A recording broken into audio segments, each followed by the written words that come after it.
Já começou MDcast, o podcast da Modelo Design.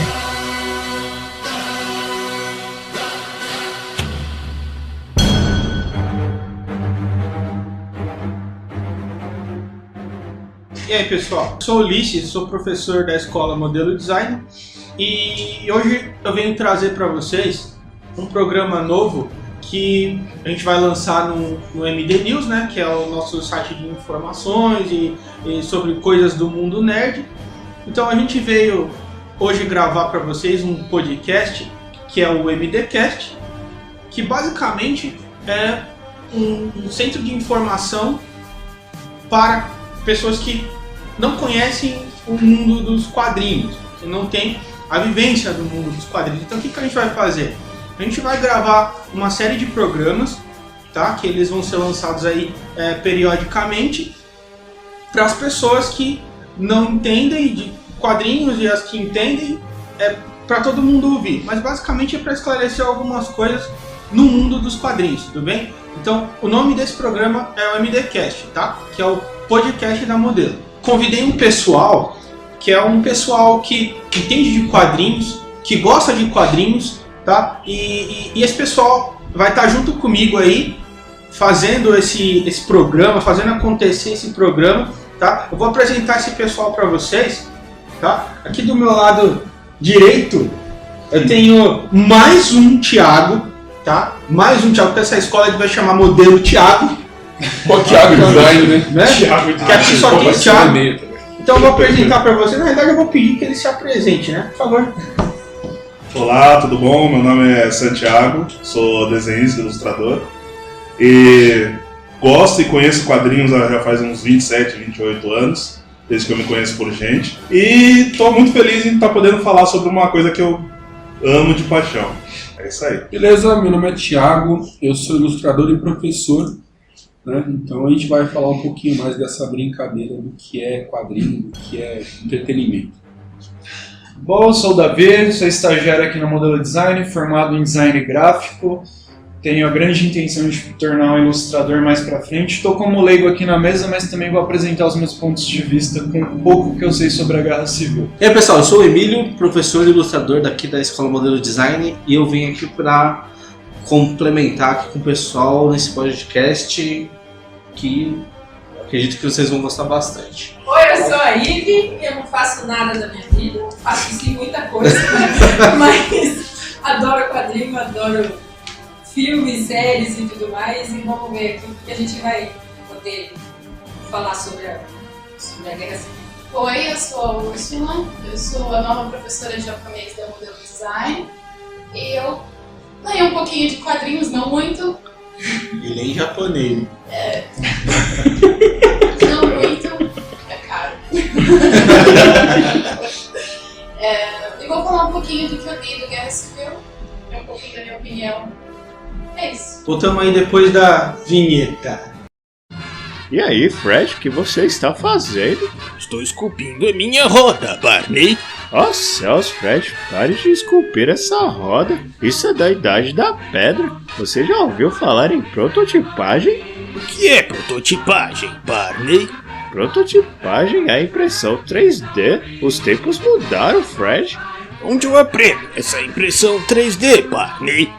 Na Modelo Design você aprende a criar desde a modelagem até a prototipagem de suas peças, Fred.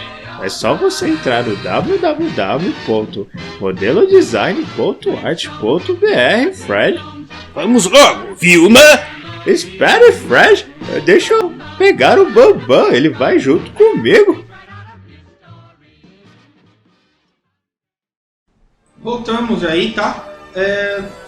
Vamos começar o nosso podcast aqui. A gente vai pontuar algumas coisas para esse podcast não ficar zoneado, né? Para não ficar aquela bagunça. Então a gente vai falar um por vez e vamos tentar interromper o menos possível, mas é uma conversa, né? Na realidade, a gente expor o nosso ponto de vista sobre a história. E a gente não vai falar só da Guerra Civil quadrinhos, a gente vai explicar e colocar algumas coisas também sobre a Guerra Civil filme. tá? Vocês vão saber também sobre a Guerra Civil, o filme, beleza? Para quem não conhece a Guerra Civil, ela é basicamente uma história em que envolve conflito entre heróis.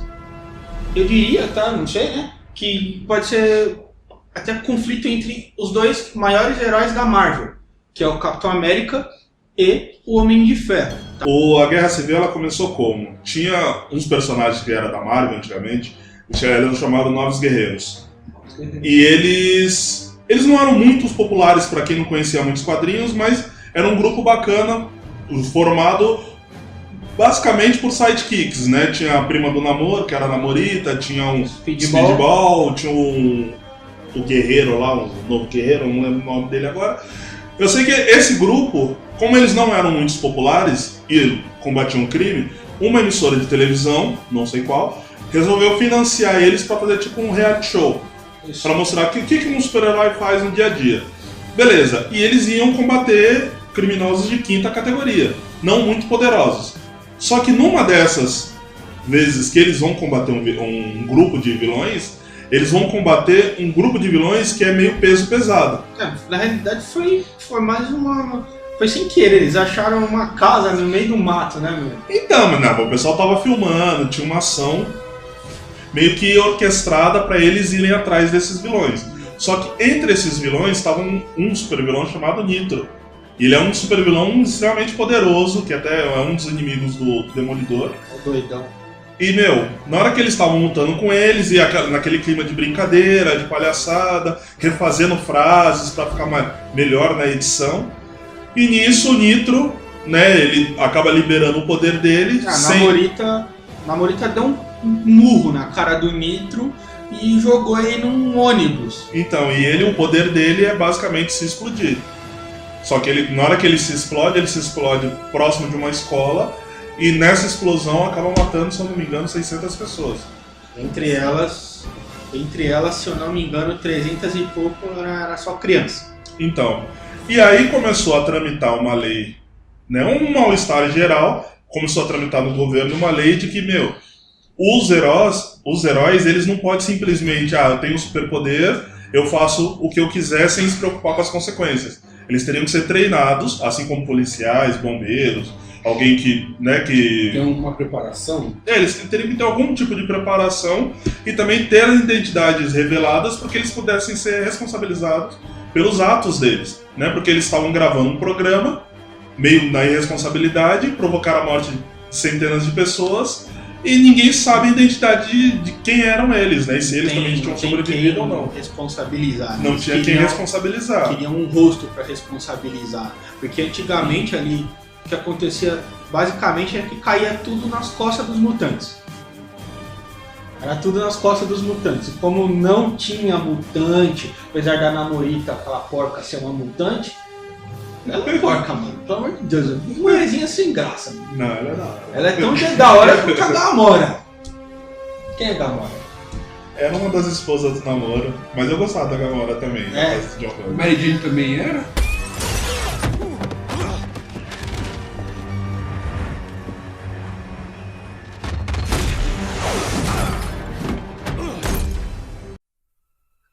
O Homem-Aranha, ele foi um ponto que eu diria inicial, né, pro desenrolar do Stark como líder aí dos Vingadores a partir da insurgência do Capitão América. Por quê?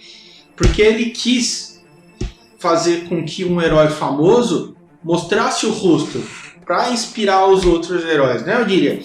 A coisa é que nessa hora, para mim, foi que começou a manipulação do Homem de Ferro.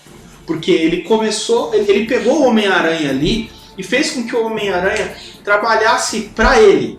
Convenceu o Homem-Aranha a acreditar nessa ideia de que mostrar a identidade e ajudar, mas qual foi o argumento do O argumento foi basicamente assim, Peter, vem morar na minha casa com a Mary Jane e a Tia May, eu vou te pagar um salário muito monstro, vou te pagar um salário muito monstro, e o melhor de tudo, você não vai mais usar lycra, você vai usar uma roupa de ferro. Não. Homem-Aranha é super comprável. O Homem-Aranha. Pagamento de salário pra O Homem-Aranha é o Chaves da Marvel, é isso que você tá falando. Basicamente não, vai falar Chamou sério. do Não, Sr. vou Barriga. aqui, tá ligado? O Sr. Barriga chamou pra morar em casa. Basicamente Vamos não. lá. Agora é que E assim, acabou. o Peter, ele é um cientista. Ele é um cientista e ele fica admirado com a inteligência do Tony Stark. Não, sim, Com as mas ideias sim, dos mas homens. ainda Mas assim, vamos não- ver, ó, pelo menos pra mim, o mote principal disso. Acontece o seguinte: o Capitão América levantou a bandeira dele.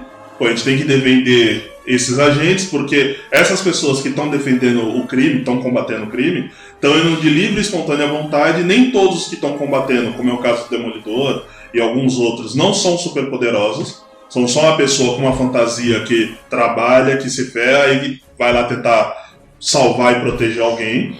E ele fala, se vocês revelarem a identidade dessas pessoas, você vai colocar em risco as pessoas que são mais próximas a ele. Que é uma verdade.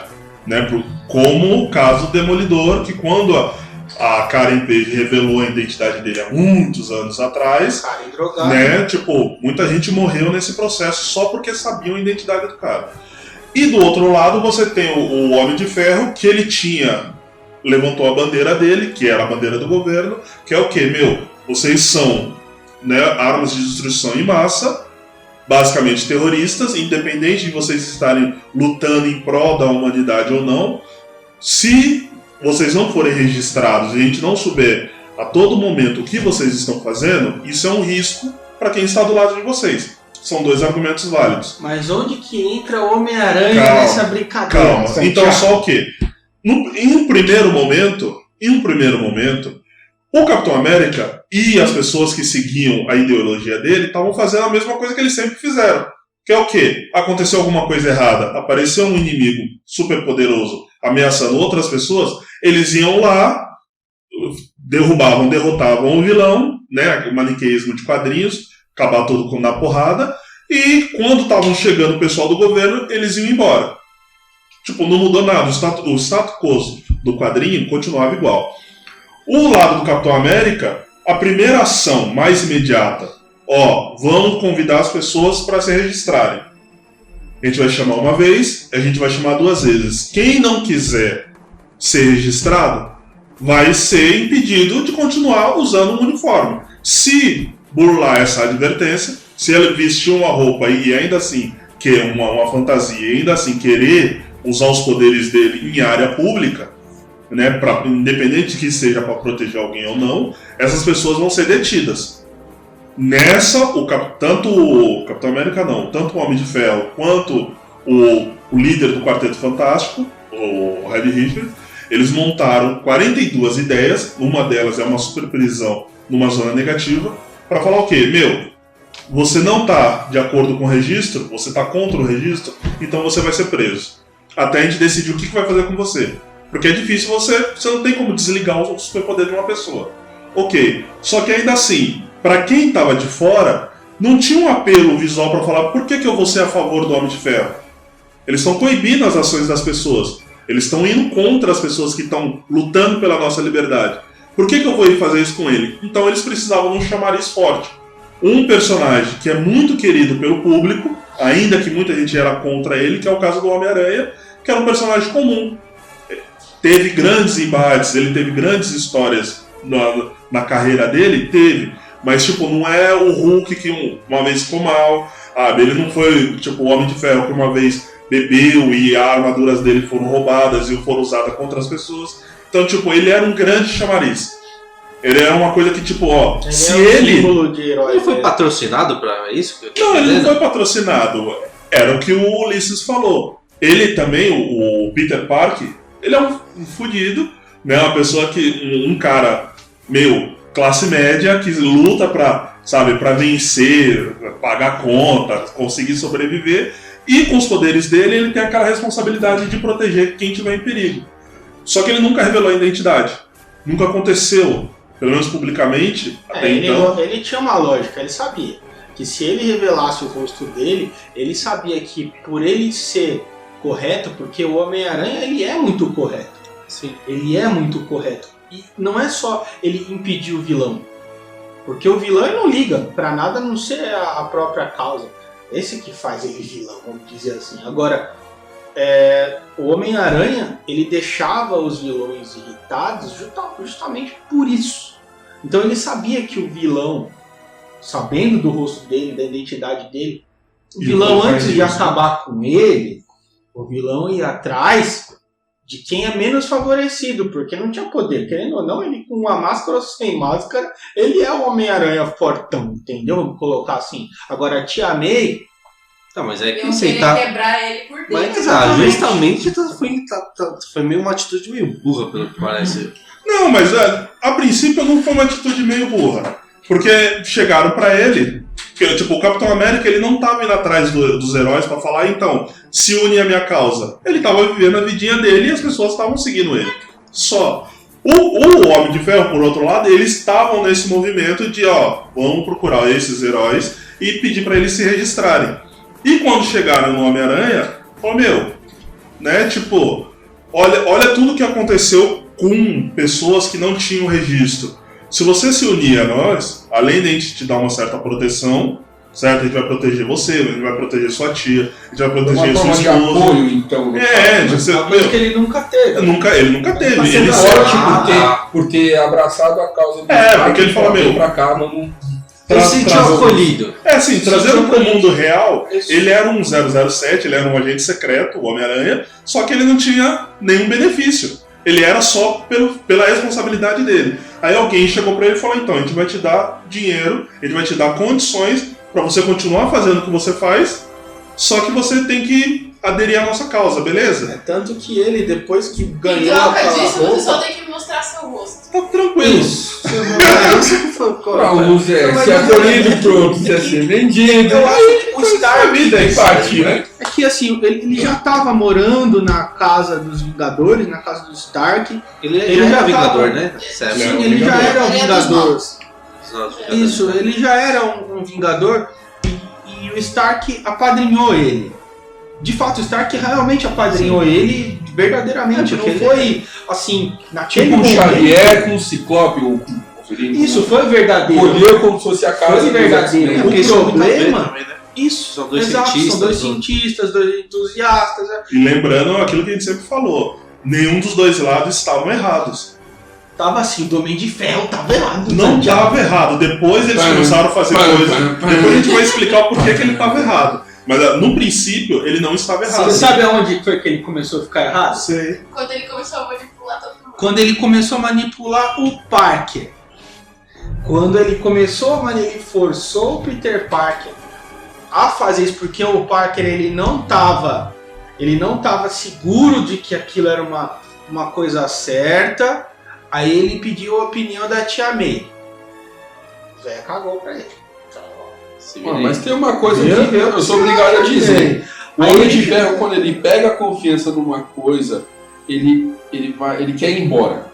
Né? E ele faz tudo, ele não vê consequências Exato, em cima ele não do... mede a consequência. Exato. E aí ele... Porque ele viu aquilo, deu certo, eu tô certo até o final. Exato. Acho que é um erro que ele comete, mas... Então, o que, levando em conta o que vocês falaram aí, quase coloca ele como um vilão.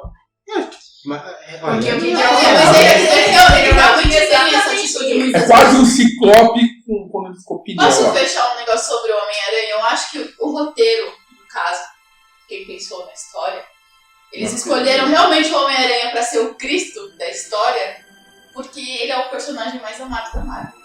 Sim. Ele é o cara que mais vende. Não podia ser, eles iam colocar qualquer um pra fazer o papel de Cristo que o Homem-Aranha fez. O único cara que poderia Mas estar no lugar dele não pode, porque tá na DC. Todo mundo começa a ler quadrinhos pelo Homem-Aranha. Ou é Homem-Aranha na Marvel, ou é Batman na DC. Com certeza. Não, então, eu tava falando, o único cara que pode entrar no lugar do Homem-Aranha não dá porque tá na DC, entendeu? Ele se veste de preto, mas deixa pra lá. O Homem-Aranha, a coisa dele que foi... Como se diz quando é aquilo que você decide mesmo, você bate o martelo? Mas enfim, o Homem-Aranha, ele decidiu mostrar o rosto mesmo, nem foi justamente pelo Stark, mas foi a hora que eu acho que ele conversou com a Mary Jane. Mary Jane fala, olha, Peter, é o que você acha que deve fazer? É o que você quer fazer? Não sei se é o que eu quero fazer. Mas se é o que você quer fazer, eu te apoio. Eu estarei aqui. Ele teve o apoio delas. Eu estarei aqui. Não foi uma decisão arbitrária que ele, vou fazer isso aqui. Não, elas estavam do lado dele e foi uma decisão certa no começo. Mas se ele tivesse falado, independente da decisão dele, elas não estavam dele. Você quer mostrar? A cagada foi dele. Nesse ele já tava com filho já, né? Não. Ainda não? Não tava, mas... Esquece isso. Essa parte do Homem-Aranha basicamente foi o primeiro gatilho pro embate mesmo dos Vingadores Insurgentes com os Vingadores. Vingadores Insurgentes que eu falo o pessoal do Capitão América, porque eles não deixaram de ser Vingadores, eles se chamavam Vingadores Insurgentes, né? O que aconteceu nesse embate começou ali, né? Foi ali que começou o embate físico deles, né? A revelação da identidade dele transmitiu uma mensagem muito forte, né? Isso. Porque aí você pega o personagem mais querido por todos, tanto daquele universo quanto para nós eleitores, e você fala, ele assumiu um lado, ele tá do lado do Homem de Ferro. Automaticamente, igual no filme, quando lançaram um teaserzinho dele aparecendo. Apareceu, depois a gente vai falar sobre isso, mas apareceu o Homem-Aranha, automaticamente sou do time do Homem de Ferro. Porque eu tô do lado da onde o Homem-Aranha tá do lado. Mas eu acho que o que levou o Homem de Ferro, porque o Capitão América ele já tava decidido. A hora que ele saiu da SHIELD debaixo de porrada, ele já tava decidido, correto isso? Ele já tava ali na cabeça dele que ele não ia aceitar aquilo. Não, porque isso é a essência do personagem. Isso, ali ele já tava decidido. Ele sempre vai lutar pelos princípios dele. Porém, o Stark ainda via o Capitão América como um amigo. Mas o que fez o Stark falar, não, pera, isso aqui agora tá... Não dá pra voltar atrás. Não, agora não dá pra voltar. Foi quando o Golias morreu. Quando no embate deles... O Golias morreu, porque se eu não me engano, quem matou o Golias foi um clone do Thor, não foi isso? Foi um robô que o Stark, o Hank Pym e o Richard, pra variar. Que, né, todo o bom entusiasmado, foram os três que bolaram e fizeram o clone do Thor. E o clone do Thor não tem as mesmas travas que um ser humano. Não tem. E tem mas tinha um poder desgraçado aquele robô. Porque lembrando que quando começou o embate mesmo físico, né, que eles deixaram de conversar, né, o grupo do Homem de Ferro, eles deixaram de conversar e começaram a atuar, né, falar, ou você vem, eles não tinham peso pesado do lado deles. Eles estavam com a mulher Hulk, que é uma advogada e forte pra caramba, mas não tinha o Hulk, que é um divisor de águas dentro do universo. O Hulk tava morto aí, não tava? Ele tava no Planeta Hulk, né? Tava no Planeta Hulk. Ele ainda tava no Planeta Hulk. Porque na história ele... Mas tinha sido... seria meio errado colocar ele em qualquer lado. Eu não lembro, mas ele desbalancearia totalmente. Eles tiraram, assim que começou as histórias, como era uma sucessão de histórias que já estavam acontecendo antes da Guerra Civil, e a Marvel, pelo menos, ela é inteligente nesse ponto de... Ela vem cadenciando os personagens de 2-3 anos atrás pra falar, em determinado momento vai ter um embate e a gente sabe pessoas fortes que não podem estar ali. Tipo, o Sentinela não pode estar ali, o Thor não pode estar ali e o Hulk não pode estar ali. Né? Assim como o Doutor Estranho, porque são muito fortes e se eles assumirem um lado... Acabou a guerra. Simples assim. Não pode existir uma balança, né? Então, e aí o que fizeram? Como o Thor é um deus, pegaram as mentes mais inteligentes desse universo, que é o Homem de Ferro, uma das 5, 6 mentes mais inteligentes, com o Reed Richards. E foi interessante na história que Guerra Civil, no Quarteto Fantástico, também teve uma cisão. Que ficou o Reed Richards de um lado... Justamente por conta da morte do Golias. Justamente por conta da morte. Porque todos eles são amigos de uma certa forma. Então, podem ser mais amigos ou menos amigos, mas todos eles são amigos. Quando um amigo morreu por conta justamente de uma ação impensável, de um três mentes brilhantes, entendeu? Pior que a Sue Storm largou tudo, né? Ela largou ela filho, ela largou tudo. Defendeu os outros no campo de batalha e falou, tô fora. não tá certo, porque foi um amigo meu que morreu agora. Ela saiu da brincadeira, né? E o irmão dela, como a gente sabe, né? Que o Johnny tem muito cérebro, não tem água na cabeça. Não, e aí ele seguiu a irmã, ele falou, opa, peraí. Mas ele seguiu a irmã exatamente, porque ele se lascou quando começou a história, quando ainda nem era lei ainda. Os homens, né? A humanidade achou que ele não podia estar ali, entendeu? Chamaram o cara de matador de criança. Exato, como se ele fosse ele que tivesse explodido lá o colégio, entendeu? Então, quando ele saiu do hospital, que outra atitude ele poderia tomar? Opa, parei. Era mais do que óbvio que ele ia ficar do lado do Capitão América. Então, aí quando fizeram esse Thor, né, porque, como eu disse, é um dos mais fortes do universo, falou, ó, quando a gente tiver esse cara no nosso time, ninguém até então sabia que ele era um robô, ele também vai, ó, Deus ele tá não vai do nosso precisar lado. lutar. Não, mas exatamente a frase, Deus está do nosso lado. Tem um Deus do meu lado, cara. E o robô, ele era fiel em atitudes, ele era fiel em tudo. Ao jeito de falar, original, os poderes. O jeito chato de falar, ele era fiel em tudo, cara. Agora, e o engraçado é que a morte do Golias desencadeou o embate físico dos heróis, e nessa hora deu um problema com a associação de vilões. Porque os heróis eles estavam numa luta tão frenética, tão braba, que os vilões apareciam, eles faziam a maldadezinha deles, os heróis iam arrebentavam os vilões e voltavam a brigar. Você tá entendendo? Os vilões eles estavam pensando do tipo assim, olha, vamos conversar com esses heróis aí, cara, não tá legal. Estamos apanhando que nem cachorro, os vilões não estão querendo mais ser vilões. Entendeu? E aí se o vilão não for vilão, não tem herói. E aí então foi o que aconteceu. Começou ali os vilões. O Golias é um negrão, eu diria. É a falta de negro Que da cresce. E essa foi a primeira parte do MDcast. Teve que ser dividido em duas partes porque ele ficou muito grande. Então a gente resolveu dividir em duas partes. A próxima parte a gente vai lançar a próxima semana, ok? Até lá!